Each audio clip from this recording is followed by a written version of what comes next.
But Allah Azza wa Jal is the one who says, do whatever you want, my slave. If you come to me with repentance, I will forgive you.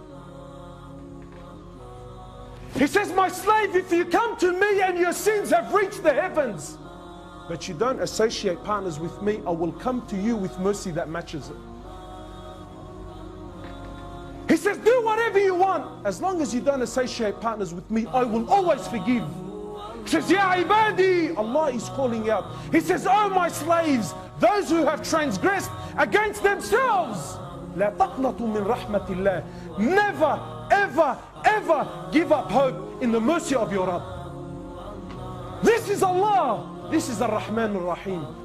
Allah Azza wa Jal is the one who between wudu and wudu, He forgives your sins. Between salah and salah, He forgives your sins.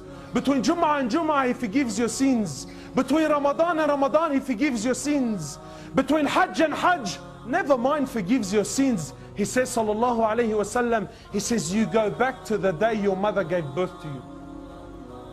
In fact, it's better than that, because when you were born, you didn't have any good deeds. Allah will wipe away your sins and keep your deeds. He says, oh my slave, if you come to me a handspan, I come to you an arm's length. He says, if you come to me walking, I come to you running. He says, oh my slave, when you remember me, I remember you. When you forget me, I still remember you. This is Ar-Rahman Ar-Rahim.